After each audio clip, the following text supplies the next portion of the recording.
যে কটি মানুষ আমাকে নিয়ে যা যা বলেছেন, প্রত্যেকটি মানুষকে আমি যথাযথ উত্তর দেব সময় আসলে। তো প্রত্যেকটা আমার যা যা কমেন্টস সেগুলো নিয়ে মিম হচ্ছে, মজা হচ্ছে, আমি সেটা এনজয় করছি, কিন্তু বিলিভ মি আই এম লাফিং। আমি নিজের বাড়িতে খুব হাসি মজা করি, কিন্তু প্রত্যেকটা কমেন্টের পেছনে আমার কিন্তু বক্তব্য থাকবে পরে। সেগুলো আমি এখন দেবো না, সেগুলো আমি 4 জুনের পরে দেবো। আমি ওয়েট করে আছি 4 জুন অব্দি। যে কটি মানুষ আমাকে নিয়ে যা যা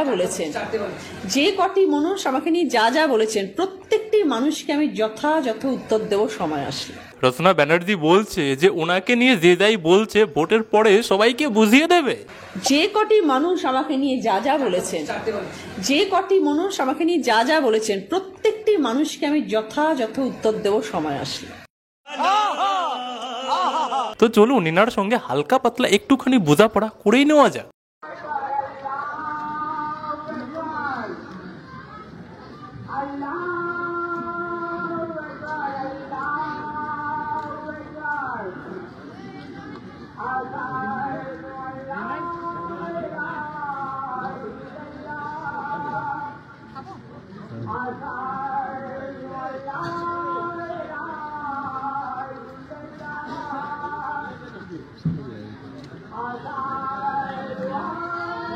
তাতে আমাদের কোনো সমস্যা নেই যে উনি ইফতার পার্টিতে যাক বা ঈদের দিনে মুসলিমদের বাড়িতে গিয়ে আর একটু ভালো করে খেয়ে দিয়ে আসুক, তাতেও কোনো সমস্যা নেই, কোনো ব্যাপার নেই। কিন্তু ইনি এই ইফতার পার্টি করে আবার মন্দিরেও চলে যাচ্ছে।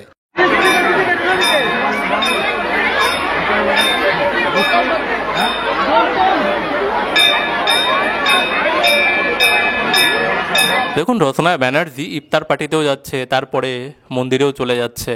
তো এই সমস্ত কাজবাজ কি রচনা ব্যানার্জি তার নিজের ইচ্ছাতে করছে, নাকি রচনা ব্যানার্জি কারোর কথা শুনে, মানে কারো থেকে পরামর্শ নিয়ে বা কেউ ইনাকে অর্ডার দিচ্ছে বলেই করছে?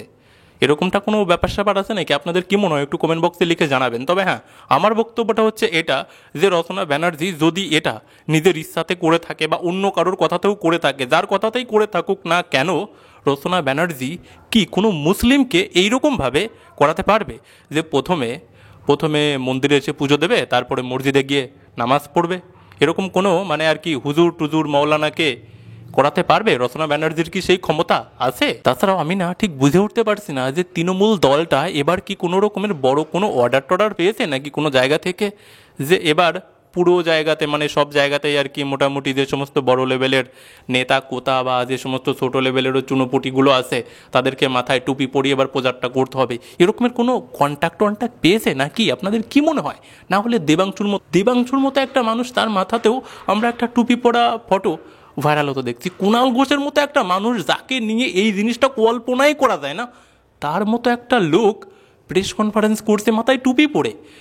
এটা দেখে না আমার একটা সন্দেহ মনে হচ্ছে, সত্যি কি তৃণমূল অন্য কোনো জায়গা থেকে এই রকমের এই সমস্ত কাজবাজ করার জন্য কোনো বড় কোনো কন্ট্যাক্ট পেয়েছে নাকি? এবার না আমি আপনাদেরকে 2-3টে ভিডিও দেখাবো। আমার আশা করি আর কিছু বলার প্রয়োজন পড়বে না, আপনারা এর থেকে আইডিয়া পেয়ে যাবেন যে কী রকমের ব্যাপার স্যাপার বা মানে কী ব্যাপার, সব কিছু আপনারা বুঝে যাবেন ভিডিওতে। আমি কিছু বলবো না, শুধু দেখুন। দিদি এইটুকু রাজ্য নিয়ে মাতোয়ারা হয়ে বসে আছে, পাগলের মতন ছোটাছুটি করছে, পা ভাঙছে, মাথা ভাঙছে, সবকিছু হয়ে যাচ্ছে। তারপরে পশ্চিমবাংলার জন্য লড়াই করছেন আমাদের একটা ছোট্ট রাজ্যের জন্য। আর আমাদের বিজেপি সরকার একটা এত বড় দেশের একজন এত বড় মাথা, তারা আমাদের পশ্চিমবাংলার জন্য কি ভাবছেন আমাকে একটু বলবেন প্লিজ। দেখুন, রচনা ব্যানার্জির কথাবার্তাগুলোই বর্তমানে এমন হচ্ছে যে পুরো সোশ্যাল মিডিয়াতে যারা মিমার রয়েছে তারা তাকে ধুয়ে দিচ্ছে। আমাদের মতো ইউটিউবারদেরকে আর রোস্ট করতে হচ্ছে না। প্রথমত দেখুন, আমি রচনা ব্যানার্জিকে নিয়ে ভিডিওই বানাতে চাইনি, ভাবছি যে হ্যাঁ নতুন মানে আর কি রাজনীতিতে এসছে। ডাল ছিল 40 টাকা, এখন 130 টাকা। আদা ছিল 50 টাকা, এখন 150 টাকা। কত কিছুর দাম বাড়ছে, দাম তো বেড়েই চলছে। এরপর দেখুন আরো কিছু বাড়ে, আরো কত কিছু বাড়ে, খালি দেখুন, তারপর বুঝতে পারবে জনসাধারণ দিনকাল কি আসছে, খালি দেখুন। সবকিছুই তো বাড়ছে, কোনটা কমছে বলুন তো? কোনটা কমছে? অসম্ভব দাম বেশি, সব জিনিসের, প্রতিটি জিনিসের দাম বেড়ে গেছে। কিছু করার নেই। কি বলে? আমরা তো এরকম নয় যে আমরা আকাশে থাকি, আমরা তো দৈনন্দিন সংযোগ আমরা দেখতে পাচ্ছি প্রত্যেকদিন আমাদের কত খরচা হচ্ছে। আমাদের 500 টাকা আগে এক ব্যাগ বাজার আসে, 500 টাকা ছোট ছোট প্যাকেটে বাজার আসে, 500 টাকা ছোট। দেখুন রচনা ব্যানার্জি যেভাবেই মেহেঙ্গাই নিয়ে চিন্তা ভাবনা করছে না, যেভাবে যে টেনশনে রয়েছে না, আমি শুধুমাত্র ভাবছি যে এবার রচনা ব্যানার্জি কি জানি গরিব মানুষকে আর কি সাহায্য করবে কিনা, তার ইনকামের টাকা পয়সা দিয়ে যে এত মেহেঙ্গাই বেড়ে গেছে, বাংলার দিদি তো মেহেঙ্গাইটা কোনো রকমভাবে আলাদা করেও কম করতে পারছে না, তো আমার যা ইনকাম হচ্ছে আমি সেগুলো থেকে একটুখানি হালকা পাতলা মানুষকে সাহায্য করে দেই, কি জানি এরকম কিছুই করবে টরবে, কি জানি কি করবে কিনা।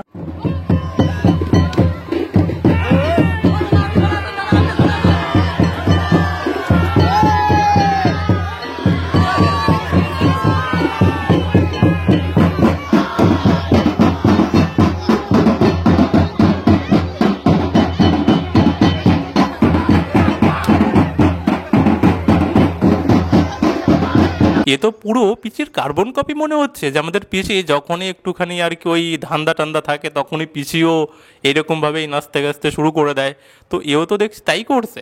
আর শুধু তাই করছে না, রচনা ব্যানার্জি মমতা ব্যানার্জির থেকেও বেশি ভালো পারফর্ম করে দেখাচ্ছে। আমার তো মনে হয় যে দিদির মার্কেটটা গেল, ও না পিসির মার্কেটটা গেল। লজ্জা লজ্জা লজ্জা। আজকের মতো ভিডিওটা এখানেই শেষ করলাম। ভিডিও ভালো লাগলে লাইক করতে ভুলে যাবেন না, আর হ্যাঁ যারা সাবস্ক্রাইব করেননি করে দেবেন।